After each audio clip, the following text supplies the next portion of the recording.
সুপ্রিয় দর্শক, আপনারা শিরোনামটা দেখেছেন। শিরোনাম দেখেছি যে রংপুরে পাকিস্তানি আইএসআই এজেন্ট। কেন লিখেছি সে আলোচনাতেই যাচ্ছে এখন। আপনাদের 10 ট্রাক অস্ত্রের কথা মনে আছে? যে বাংলাদেশে 10 ট্রাক অস্ত্র ভারতে ঢুকাতে চেয়েছিল। আমি তখন ভারতেই থাকি। হঠাৎ করে আমি যে বাসায় থাকি একটা পত্রিকা নিয়ে এসেছিল, সম্ভবত পত্রিকাটার নাম দৈনিক তাজ। তখন আমি ঝাঁসিতে থাকি। আমাকে বললো, এই দেখ ফরিদ, তোদের দেশের নেতারা আমাদের দেশকে কিভাবে ধ্বংস করতে চায়, তোদের দেশের এমপি মন্ত্রীরা। আমি পরে খবরটা দেখলাম, পরে শুনলাম যে তৎকালীন প্রধানমন্ত্রী বাজপেয়ী খালেদা জিয়াকে ফোন করেছে। তৎকালীন প্রধানমন্ত্রী ফোন করেছেন যাতে এদেরকে পাকড়াও করা হয় এবং যথারীতি তাদের সেই 10 ট্রাক অস্ত্র মামলা আটকে যায়। তো এই 10 ট্রাক অস্ত্র মামলাতে নির্ঘাত তৎকালীন প্রধানমন্ত্রী, আমার এই মুহূর্তে কত সাল কিছুই মনে নাই আমার, আমি তখন ঝাঁসিতে থাকি, এটা মনে আছে। তৎকালীন ওই আমি যে বাসায় থাকি সেই বাসার মালিক আমাকে দেখাচ্ছিল যে প্রধানমন্ত্রী ফোন করে এগুলো আটকিয়ে দিয়েছে খালেদা জিয়াকে ফোন করে। যাই হোক, সেটা অন্য বিষয়। সেখানে আইএসআই জড়িত ছাড়া তো সম্ভব নয়, কারণ বাংলাদেশের মানুষের বুদ্ধিতে এতটুকু ঢুকবে না যে ভারতে 10 ট্রাক অস্ত্র খালেদা জিয়ার আমলে ঢুকাবে। এই আকল তাদের হবে না। ইচ্ছা আছে কিন্তু এই আকল নাই। এই আকল কে দিয়েছে? পাকিস্তান। কোনো সন্দেহ নেই। বাংলাদেশে যত আকাম কুকাম দেখেন, ছাত্রদল, ছাত্রলীগ, এমনকি ছাত্রদল, ছাত্রদলে ছাত্রলীগ, ছাত্রলীগে বিএনপি, আওয়ামী লীগ, এমনকি বিএনপি, আওয়ামী লীগ, এর পিছনে দেখবেন জামাত জড়িত। এটা আপনাদের আমি বারবার বলে আসছি। এটা আমার গবেষণা। এদের ইন্ধন যোগায় এবং ইন্ধন যোগাইতে যোগাইতে আজকে তারা কিন্তু বিরোধী দলে ষড়যন্ত্র করে হলো আসছে। এটাই তাদের কৌশল। তারা জানে ভোটে তারা কোনোদিন ক্ষমতা আসতে পারবে না, ষড়যন্ত্র করে আসতে হবে। যাই হোক, সেটা অন্য প্রসঙ্গ। এইবার আসি পাকিস্তানি আইএসআই এজেন্ট কেন বললাম, তার কারণটা বলি আপনাকে কেন বলছি। প্রথমত, কোন ব্যক্তি, আচ্ছা আগে ঘটনা বলি। একজন ব্যক্তি বিনা হেলমেট একটা বাচ্চা সামনে নিয়ে, পাঞ্জাবি পরা দেখবেন, যাচ্ছে, তাকে আটকিয়েছে আইন শৃঙ্খলা বাহিনী। তারপর তার কাছে হেলমেটের কথা জিজ্ঞেস করে, বলে যে বাচ্চাদের যে হেলমেট লাগে এটা আমি জানতাম না। তখন এই আমাদের আইন শৃঙ্খলা বাহিনী বলে, ইয়ে নয়া বাংলাদেশে, ঠিক আছে, মুঝে মাফ কর দো, এইরকম বলেছেন তিনি। তারপরে কি বললেন যে ড্রাইভিং লাইসেন্স দেন। বলে যে আমার ড্রাইভিং লাইসেন্স নাই। তারপর বললো গাড়ির মোটরসাইকেলের, আপনার বাইকের কাগজ দেন। বললো যে নেই। আচ্ছা, একজন এমবাসিতে চাকরি করা লোক কত সতর্ক হওয়ার কথা, তার আইন মেনে চলার কথা সাধারণ নাগরিকের চেয়ে 10 গুণ বেশি। এমবাসিতে চাকরি করে সে জানে না, বুঝলাম ছোট বাচ্চার হেলমেট লাগে না, সে ধরে নিলাম সে জানে না। কিন্তু গাড়ির যে কাগজ লাগে এটাও কি তিনি জানেন না? মোটরসাইকেলের যে কাগজ লাগবে এটা তিনি জানেন না? ড্রাইভিং লাইসেন্স লাগবে তাও তিনি জানেন না? দাল মে কুছ তো কালা হায়। কে এই পাকিস্তানি ব্যক্তি?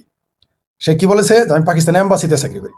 যদি তিনি লাল পাসপোর্টধারী হয়ে থাকেন, আমি যতদূর জেনেছি এই সম্পর্কে, প্রথমে এটার গুরুত্ব দেই নাই যে একজন পাকিস্তানি ড্রাইভিং লাইসেন্স ছাড়া ধরেছে বা হেলমেট, তাতে কি যায় আসে? মুরব্বী, বেশ কয়েকজনের সাথে আলোচনার পর বুঝতে পারলাম এটা ছোটখাটো বিষয় না। বা আরো যে তথ্য নিলাম তাতে দেখলাম বিষয়টা খুবই গুরুত্বপূর্ণ। আপনি যদি, অর্থাৎ কোনো ব্যক্তি যদি অফিসিয়াল হয়ে থাকে, অর্থাৎ লাল পাসপোর্টে বাংলাদেশে ঢুকে, তাহলে তার তাহলে তার তাহলে তার গাড়ি নাম্বার থাকবে দ দিয়ে শুরু, দ সিরিয়াল নাম্বার যাই, তারপর সিরিয়াল দিবে দ সিরিয়ালে, এবং হলুদ রং হবে। আর যদি সে অফিসিয়াল হয়ে থাকে, লাল পাসপোর্ট নিয়ে এসে থাকে, তাহলে তার গাড়ির আগে থাকবে তারপরে নাম্বার। তার তো কোনোটাই নাই। তাহলে তিনি কে? একজন লিখেছেন, সেইখানে কমেন্টস করেছেন, যেই লোকটাকে আমি রংপুর আসা যাওয়া করতে দেখেছি, তার মানে আরো কয়েকবার দেখেছে। তাহলে এখন বুঝেন, এই যে মৌলবীরা আসতো পাকিস্তান থেকে ওয়াজ করে, আমাদের সরিষাবাড়ি গিয়েছিল, বলেছিলাম না এরা জঙ্গি। সারা বাংলাদেশে যে পাকিস্তানি জঙ্গিরা এসে ওয়াজ করে, এগুলো অ্যারেঞ্জমেন্ট করে হলো এই পাকিস্তানি আইএসআই এর, পাকিস্তান এম্বাসিডার অ্যারেঞ্জমেন্ট করে। মনে আছে সে জঙ্গির কথা বললাম তো, আমাদের জামালপুরেও গিয়েছিল এবং বিএনপি নেতারা ছবি তুলেছে তার সাথে। সারা বাংলাদেশে ঘুরেছে এবং সীমান্তবর্তী এলাকায় বেশি বেশি ঘুরেছে। আমাদের সরিষাবাড়িতে পর্যন্ত গিয়েছে সেই পাকিস্তানি জঙ্গি জয়শ মোহাম্মদের আইটেম বাংলাদেশে এসেছিল। এই যে পাকিস্তানের এই আইএসআই যারা পাকিস্তানের যারা আইএসআই এজেন্ট, তারা এইভাবে ঘুরে। সারা দেশে ঘুরে ঘুরে তারা মাঠ তৈরি। এখন বুঝতে পারছেন তো মাদ্রাসায় কিভাবে জজবা তৈরি হয়? এই যে এরা এইভাবে কখনো মোটরসাইকেলে ঘুরে। এখন আমার মতে বা আমি বলতে চাই সরকারের উচিত ওই মোটরসাইকেলটা কার এটা আগে ধরা, ওই বাইকটা কার, আসলে কার বাইকে যায় বা কোন জায়গা থেকে বাইকটা সে জোগাড় করেছে এগুলো এখন ধরতে হবে। অর্থাৎ বাংলাদেশি তার যে সহকারী, তার মানে একটা ধরা পড়েছে যে কোনো লাইসেন্স ছাড়া, গাড়ি নাম্বার ছাড়া, ড্রাইভিং লাইসেন্স ছাড়া সে চলতে থাকে। তার মানে এই যে হাতিকে যারা মেরেছে এরা কারা? এই আইএসআই এজেন্ট, নিশ্চিত থাকেন এরাই মেরেছে বা এরাই মারিয়েছে, হত্যা করিয়েছে। তারপরে এই যে জুলাই সন্ত্রাসের সময় যে গোলাগুলি দেখলেন, যেগুলোর দায় শেখ হাসিনা, আওয়ামী লীগ, ছাত্রলীগের ওপর চাপিয়ে দেওয়া হলো, এই যারাই করেছে। এদের মোটরসাইকেলের কাগজ লাগে না, লাইসেন্স লাগে না, চেল চালায় চলতে থাকে। আরে ভাই, নিজের দেশের মানুষই তো চলতে পারে না, পাকিস্তানের লোক কিভাবে চলে? সে বলেছে সে পাকিস্তান এম্বাসিতে চাকরি করে। সরকারের উচিত এখনই তাকে জানি, এই মুসলেকা সরকার তো ধরবে না, কারণ এই মুসলেকা সরকারকে টিকিয়ে রেখেছে আইএসআই। এই মুসলেকা সরকারকে টিকিয়ে রেখেছে, তার অন্যতম শেয়ার হোল্ডার হলো এই পাকিস্তান। তার জন্য তাকে কিছু বলবে না। কিন্তু এটা যদি ভারতের হইতে হয়, তখন ধরেন ভারতের একজন ব্যক্তি এইভাবে লাইসেন্স ছাড়া ঘুরতেছে, ভারতের হাই কমিশন তখন ভারতীয় হাই কমিশন চালাই দিত, পুরে দিত, মিছিল বাইতুল মোকাররম হইতো, সিংকু বামেরা মিছিল করতো, তারা শাহবাগ গরম করতো, তারপর আপনার বাইতুল মোকাররমের গরম করতো মৌলবীরা, দাড়ি টুপি আলা বামেরা, আর দাড়ি টুপি ছাড়া বামেরা এই বাইতুল মোকাররমের উল্টা দিক থেকে পল্টন থেকে গরম করে ফেলতো। কিন্তু এটা ভারত ধরা পড়ে নাই, তাই কারো জজবা এখন আর জাগতেছে না। অন্যের জজবা কি বলবো, আমি তো বুঝতে পারিনি যেটা এত গুরুত্বপূর্ণ বিষয়। তার উপর তাদের এখন জজবা জাগবে না, কারণ এটা পাকিস্তান ধরা পড়ছে। তাই এখন বক্করবর্তী যারা আছে, সিংকুবাম মিঙ্কুবাম, বসু মসু পশু, কারো চেতনা জাগে না। কিন্তু এটা যদি ভারতীয় হইতো, রাশিয়ান হইতো, এতক্ষণ দেখতেন মিছিল মিটিং এ পুরো বাংলাদেশ কাঁপাই ফেলতো, মসজিদে ওয়াজ হইতো, মইম্বরে খারায় জুম্মার নামাজ পড়া বাদ দেখে এটা বলতো এই যে ভারতের রস চলে আসছে। কিন্তু এখন যে পাকিস্তানে আইএসআই এজেন্ট ঘুরতেছে, তাকে আর কেউ ধরার কথা বিবেচনা করতেছে না। কারণ আব্বার দেশের, কারণ এই দেশটা এখন পূর্ব পাকিস্তান হয়ে গেছে। দ্রুত এই ব্যক্তিকে গ্রেপ্তার করতে হবে, তাকে কে মোটরসাইকেল দিয়েছে তা খোঁজ নিতে হবে, তারপর তাকে জিজ্ঞাসাবাদ করতে হবে উদ্দেশ্য কি, সে রংপুরে কেন গিয়েছিল, সেখানে কিন্তু সেখানে কিন্তু ওই যে শিলিগুড়ির রোড, সেখানে কিন্তু চিকেন নেক, মানে বুঝতে পারছেন তো কেন রংপুরে যায়? কারণ রংপুরে জামাতকে এস্টাবলিশ করতে হবে। রংপুরে জামাত, এখন বুঝতে পারছেন তো রংপুরে যে জামাতের আসন কেন বেশি? এবার বুঝতে পারছেন তো সীমান্তবর্তী অঞ্চলে কেন এত মাদ্রাসা হয়? এখন বুঝতে পারতেছেন তো তুরস্ক, সৌদি আরব ভায়া পাকিস্তান টাকা বাড়ায়, কখনো সরাসরি বাড়ায় এই মাদ্রাসা বানানোর জন্য। কারণ একটা মাদ্রাসা মানে একটা মিনি পাকিস্তান। এই সীমান্তবর্তী অঞ্চলে এত মাদ্রাসা হয় কেন? কি কারণে? দালমে কুস্তকালা হয়, ঢাকার ভিতরে গিজ গিজ করে ব্যাঙ্গের ছাতার মতো মসজিদ মাদ্রাসা কেন? কি কারণে? আমরা এগুলো বুঝি। 1% জমি মায়ের পেটের বইনের ছাড়ে না, 1 ইঞ্চি, 1% দূরের কথা, 1 ইঞ্চি 2 ইঞ্চি জমি ভাইয়ের ছাড়ে না, মসজিদের জন্য জায়গা দিয়ে দেয়, মাদ্রাসার জন্য জায়গা দিয়ে দেয়। ডালমে কুস্তো কালা হায়, এগুলো বুঝবেন। এখন বলতেছি ভালো লাগতেছে না। আফগানিস্তানের মতো যখন নিজের সন্তান বিক্রি করা শুরু করবেন, পাকিস্তানের মতো যখন প্রত্যেক জুম্মাবারে মসজিদ উড়ে যাবে, তখন বুঝবেন আমার কথা, ঠিক আছে? এর আগে আপনারা বুঝবেন না, কারণ নির্বোধ যারা তাদের কখনো বোঝানো যায় না। যাই হোক, এইবার আসি একে ধরার পরে মন্তব্য কি করেছে বাঙ্গুরা, একটু শুনেন। যেখানে ভিডিওটা দিয়েছে শুনেন কি মন্তব্য। হ্যাঁ, এই যে পুলিশ তাকে আটকিয়েছে, একজন বাঙ্গ মুসলমান, ওই যে তালিবাস ও অন্তস্থাকের হাদির ছবি লাগানো, তার দেখলাম তার কমেন্টসকারীর শাওয়া হাদির ছবি লাগানো, সে লিখেছে লীগের আমলে নিয়োগপ্রাপ্ত। আলাপ শুনছেন? মানে পুলিশ একজন পাকিস্তানিকে জিজ্ঞেস করছে, আটকিয়েছে, এর জন্য সে লীগের আমলে নিয়োগপ্রাপ্ত, মানে ওর আব্বা, এই যে শাওয়া হাদিদের মুরিদের আব্বা। পাকিস্তান যদি বাংলাদেশে এদের কোনো আইন চলবে না। এখানে আবার 22 জন কমেন্টস করেছে। দেখেন অদ্ভুত ব্যাপার এলো, এখানে আবার লাইক দিয়েছে ওই কথা, লীগের আমলে পুলিশ ওখানে লাইক দিয়েছে 253, অবশ্য হাহা দিয়েছে 74। দেখেন, চিন্তা করে দেখেন বাংলাদেশের মানুষ। হ্যাঁ, এই যে তবে একজন বলেছে খুব সুন্দর যে বাবার অনিয়ম ধরা খাইছে তাই জ্বলে। হ্যাঁ, আরেকজন লিখেছে বাবার জন্য জ্বলবে সন্তান, এটাই স্বাভাবিক। আরেকজন লিখেছে পাকিজ বীজ, ঠিক আছে, মোটামুটি শিক্ষা দিয়ে দিছে, আরে জ্বলে, যাই হোক, তোদের আব্বা লাগে তাই জ্বলে, যাই হোক। এই দেখেন আরেকজন লেখেন, এই বেটা নিশ্চয়ই পাকিস্তান বিরোধী, এই জন্য এরকম করেছে, এখানে 71 আনতে হবে। মানে 71 শব্দ শুনলেই পেয়ারা পাকিস্তানিদের চলে। যে দেখছেন না জামাতে ক্যাপ্টেন পাতেন, 71 শব্দ শুনলে শয়তান যেমন আউযুবিল্লাহ মিনাশ শাইতানির রাজিম বলে দৌড় মারে, আজান দিলে নাকি শয়তানের বদবায়ু ত্যাগ করতে করতে পালায়। 71 মুক্তিযুদ্ধ, বঙ্গবন্ধু, জয় বাংলা শব্দ নিলেই দেখবেন যে পেয়ারা পাকিস্তানি ও তাদের পোলাপানদের শরীরে জ্বলা শুরু করে। এটা শেখ ফরিদের বিশ্লেষণ।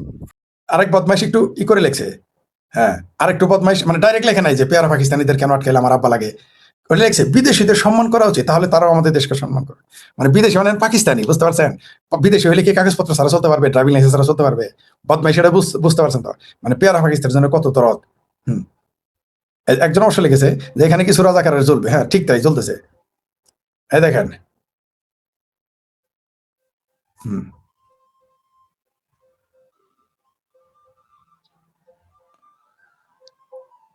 এই যে আরেকজন দেখেন, আরেকজন বলেছে, আরেকজন পেয়ার পাকিস্তানি বলেছে যে ভাইরাল হওয়ার জন্য এই পুলিশ নাকি টাটকাইছে। চিন্তা করে দেখছেন? সেটাই। আবার আরেকজন লিখছে, যখন বলেছে যে এখন আর সেই ৭১-এ বাংলাদেশ নাই, এটা নতুন বাংলাদেশ। একজন লিখছে বাংলা নাকি ডিজিটাল হয়ে গেছে। আসলে মানে এটা বলেছে, এটা অপরাধ হয়ে গেছে। মানে পেয়ারা পাকিস্তানের জন্য কত হৃদয়, মানে তাদের হৃদয়, মানে হৃদয়ে হৃদয়ে পাকিস্তান। তাই পাকিস্তানের একজন অবৈধভাবে যদি মোটরসাইকেল চালায় তাকে কিছু বলা যাবে না। এই যে আরেকজন লিখছে, মানে এটা হলো আরেক শিয়ানা। ওই যে বলে না, আমি মুক্তিযুদ্ধের পক্ষে, তবে আওয়ামী লীগ এই করছে, বঙ্গবন্ধু এই করছে, ভারতের এই করছে। ভারতের পক্ষে কিন্তু ভারত আমাদের মুক্তির সাথে কিন্তু সবকিছু নিয়ে গেছে, এরকম দেন কি বলছে, আমি যথেষ্ট পাকিস্তান বিরোধী, তবুও বলি একজন বিদেশি নাগরিকের সাথে যথাযথ আচরণ করতে হবে। এই পুলিশের অফিসের আচরণের সমস্যা আছে। আরেক প্যারা পাকিস্তানি। আচ্ছা, মনে করেন এটা ভারতের লোক ধরা পড়ছে, তাহলে কি এতে কথা কইতো? তাহলে তখন বলতো গরুর মুত খুরের দেশে, দেশের কি বুঝে, এগুলো বলতো। হাগে মুতে রাস্তায় এরা কি বুঝে, এগুলো বলতো। কিন্তু এখন কি বলছে, আবার চাপাটা দেখেন, আমি যথেষ্ট পাকিস্তান বিরোধী, মানে আবার নিজেরে যাতে মানুষ এটা গ্রহণ করে, এই জন্য এটা হলো জেনুইন গুপ্ত পেয়ারা পাকিস্তানি, তাই তার জন্য এই কথা বলেছে। আরেকজন দেখেন লিখছে, টাকা দেওয়ার নিয়মটা তার জানা নাই, তাই জরিমানা খাইছে। আলাপ শুনছেন? মানে তবুও পেয়ারা পাকিস্তানের সমস্যা সম্পর্কে কিছু বলা যাবে না। তবুও পেয়ারা পাকিস্তানি, পাকিস্তানের লোক এদের কাছে হলো আব্বা, খুদা। ঠিক আছে? হুম। একজন অবশ্য মজা করে লিখছে, হট নিউজ ২৬ লক্ষ ভারতীয় একজন খুঁজে পেয়েছে। যাই হোক, এই যে কমেন্টে বট বাহিনীর হামলা, জি কমেন্টে বট, জামাতে বট বাহিনী চলে আসছে। হ্যাঁ, এই যে আরেক বদমাইশ, ঠিক আছে, আরেক বদমাইশ লিখছে, আর আপনি পাকিস্তানে যান, বাংলাদেশি বললে আরো সম্মান করবে, ব্লগ ভিডিওতে দেখলাম। মানে পাকিস্তানের কাগজপত্র ছাড়া আপনি চলতে দিবে। মানে তবুও পেয়ারা পাকিস্তান, দেখেন কমেন্ট গুলো দেখেন, সব পেয়ারা এই পাকিস্তানে বেআইনি করার কাজ করার পক্ষে। হ্যাঁ, এই যে আরেকজন লিখছে, এটা ঠিক, ইংলিশ গভর্নমেন্ট তাহলে এতক্ষণ আর চাকরি চলে যেত, ঠিকই বোঝে। হ্যাঁ, এই দেখেন আরেক বদমাইশ, একজন নাগরিক ভিন্ন ভাষায় কথা বলতে থাকলে শূন্য দেশের নাগরিক হয়ে যাবে। কত বড় গাধা এটা, এ পেয়ারা পাকিস্তানি। সে নিজেই বলতেছে সে পাকিস্তানের অফিসিয়াল, সে পাকিস্তান এম্বাসিতে চাকরি করে। তা পাকিস্তান এম্বাসিতে কি তোর তোর তোর মায়ের ভাতার চাকরি করে? মানে চিন্তা করে দেখেন, মানে এরা এখন বাংলাদেশি বানাবে, এই লোক বাংলাদেশ। মানে পাকিস্তান নাম শুনলেই এদের দিল খুশ হয়ে হো যাতা হ্যায়, মুগাম্বো খুশ হো যাতা হ্যায় পাকিস্তান নাম শুনলে।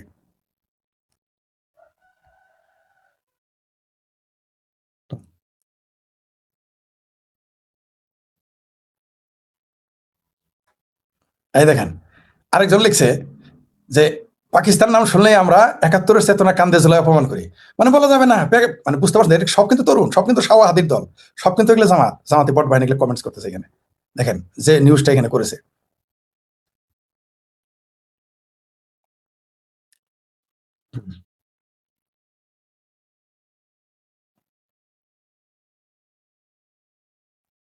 দেখেন আরেকজন লিখছে, বাংলাদেশি পাকিস্তানে গেলে পাকিস্তানি পুলিশ অফিসার কত সহায়তা করে, খাবার ও পানি দিয়ে থাকে। আলাপ শুনছেন? এই হলো বাংলাদেশের তরুণদের মগজ এবং তাদের মাইন্ড সেট আপ। মানে তারপরেও একবারও বলবে না যে এটা বেআইনি হয়েছে, কারণ পাকিস্তান আব্বা লাগে যে, এই বাঙ্গুদের বুইরা হোক আর সুরা হোক আর নাতি হোক, সব পাকিস্তানের আব্বা লাগে। তাই পাকিস্তানে কোনো বলে এদের যদি বলৎকার করে পাকিস্তান, ওর মায়েরও যদি হাঙ্গা দেওয়া লাগে, তাও ওদের সমস্যা নাই। বাংলাদেশে এইরকম পেয়ারা পাকিস্তানি পয়দা হয়ে আছে। হ্যাঁ, এই যে পাকিস্তানে যে সব বাংলাদেশি ঘুরতে যায় তাদেরকে সম্মান করে, পুলিশ দলে ছেড়ে দেয়, হোটেলে বিল নেয় না। বাপ বাপ বাপ বাপ বাপ। এই দেখেন আমার আরেক ভাবির পোলা মন্তব্য করছে সেইখানে গিয়ে, চিন্তা করে দেখছেন? মানে যে এই ভিডিওটা ছেড়েছে সেইখানে নিচে এগুলো কমেন্ট।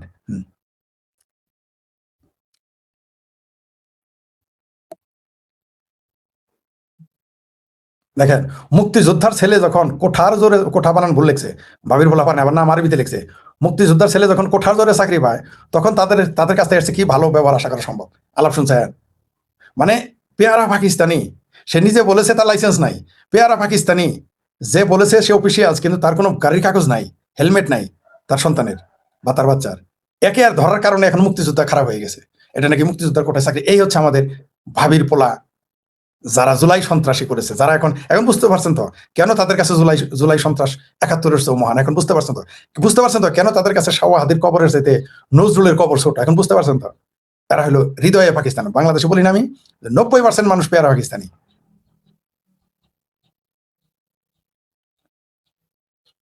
এই দেখেন আরেকজন লিখছে, এই জায়গায় আইন না দেখালে পারতেন, তিনি আমাদের দেশে পর্যটক, ওনাকে সম্মান করে ছেড়ে দেওয়া উচিত ছিল। বুঝতে পারছেন তো পেয়ারা পাকিস্তানি কত পেয়ারা, দিল পেয়ারা। এই গাধার বাচ্চা আবার আবার উনি দেখি যে না তার আগে অ্যাডভোকেট লেখা আবার, বুঝতে পারছেন এই লোকের নামের আগে আবার অ্যাডভোকেট। কত বড় কত বড় কত বড় পেয়ারা পাকিস্তান এটা বলা সম্ভব। ইনি কিন্তু আবার অ্যাডভোকেট। যে ওনাকে উনি কি পর্যটক বলছে, উনি তো বলছে সে অ্যাম্বাসিতে চাকরি করে।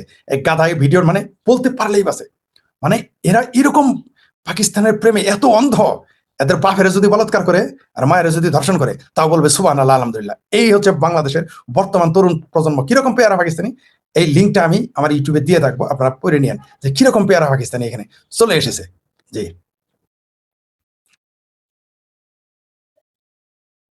এই যে আরেকজন শাওহাদির ছবি দেওয়া তার আইডিতে, তার তার ছবিতে লেখা আছে পাকিস্তানি পাইয়া পুলিশ পুরাই ওভার স্মার্ট। মানে তবুও বাংলাদেশ পুলিশের দোষ তাদের। দেখছেন তো ট্রেডমার্কে শাওহাদির ছবি, শাওহাদি মানেই তো সে পেয়ারা পাকিস্তানি, কোনো সন্দেহ নাই সে পাকিস্তানের হচ্ছে দাস, গোলাম ইবনে গোলাম। কারণ এই শাওহাদি বলেছিল কোট আন কোট 24শে জুলাই হয়েছে 71-এর মুক্তিযুদ্ধের বিরোধিতা করে, মনে আছে আপনাদের এই কথা? সেই শাওহাদির কবর হইল ঢাকা বিশ্ববিদ্যালয়ে, তার উপর আবার কাজী নজরুল ইসলামের কবরের পাশে। অথচ এখানে ডক্টর হুমায়ুন আজাদকে কবর দিতে দেওয়া হয়নি, মনে আছে আপনাদের?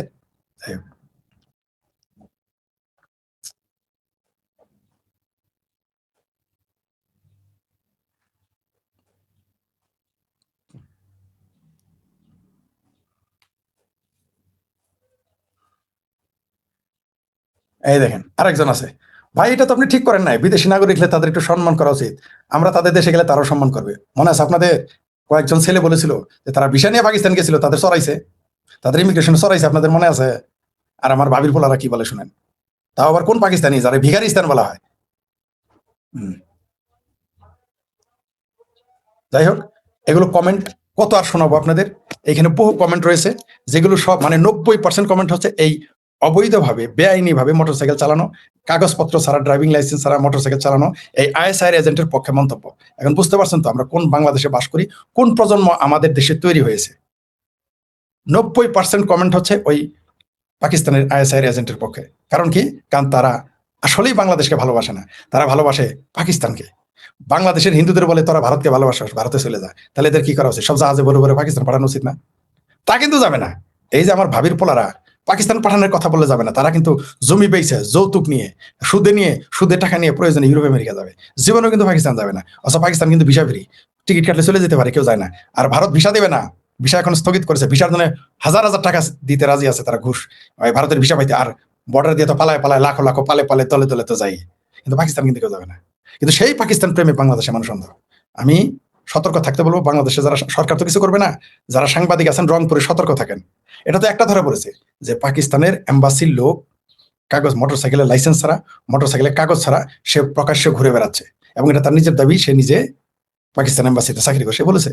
তারপরেও বাঙ্গুরা বলতেছে না না না না, তিনি নির্দোষ, পুলিশেরই দোষ, বিরাট বিপদে পড়েছে। মনে আছে আপনার সেই ধর্ষণকারী কথা, যে আত্মহত্যা করে ফেলেছিল, তারপরে যে ডাক্তার এই তথ্য প্রকাশ করেছে তাকেই গালাগালি শুরু করেছিল, একেবারে সেলিব্রিটি সহ, মৌলবী দাঁড়িয়ালা টুবিয়ালা মৌলবী সহ, এই ক্লিন শেপ সেলিব্রিটিরা পর্যন্ত সেই ডাক্তারের সমালোচনা করেছে যে ইসলাম খত্রমে।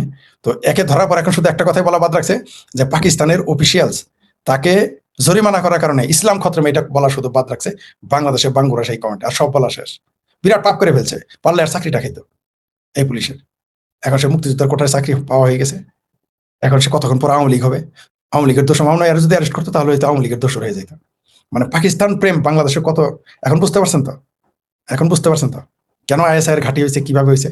কারণ প্রথমে বছরের পর বছর, যুগের পর যুগ পাকিস্তানি জজবা তৈরি করা হয়েছে, যেটা আমাদের মুক্তিযুদ্ধের পক্ষের সরকার দলের মানুষেরা ব্যর্থ হয়েছেন।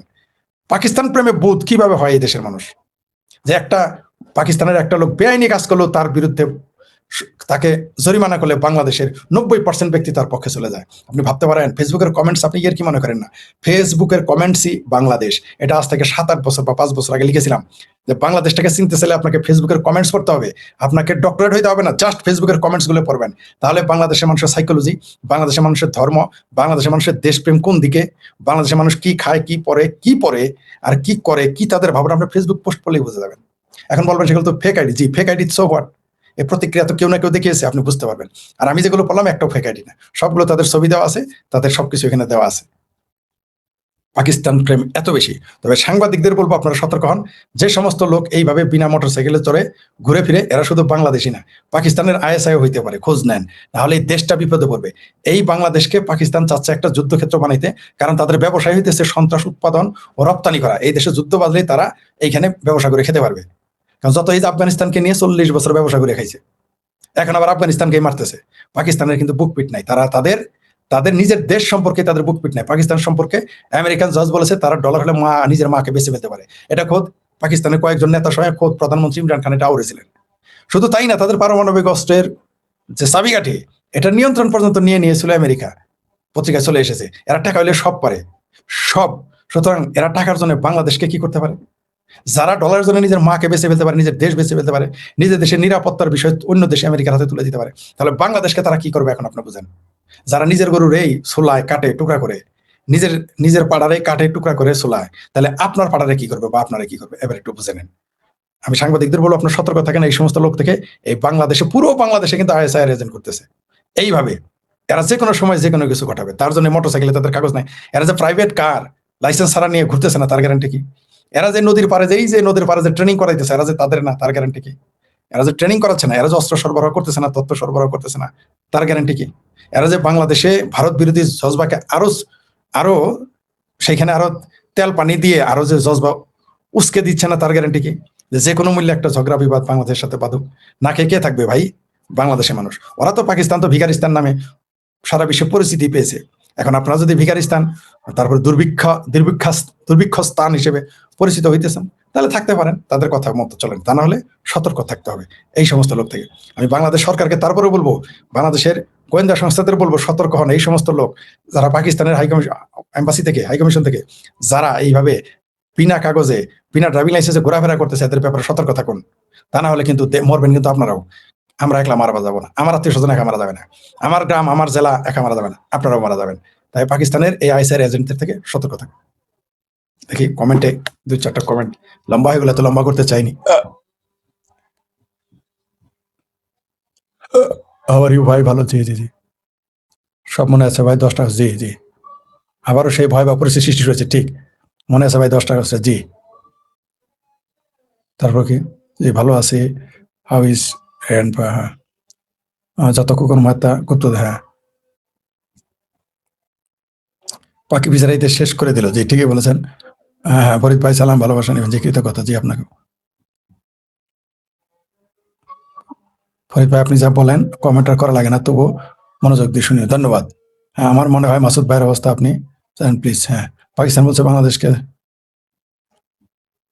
ফরিদ ভাই আপনাকে আমার অনেক ভালোবাসি, ধন্যবাদ। আবার সেই ভয়াবহ পরিস্থিতি, জি বর্ডার লোকজন কি করবে ফরিদ ভাই? জি অনেক জঙ্গি আছে বাংলাদেশে, তা তো বটেই।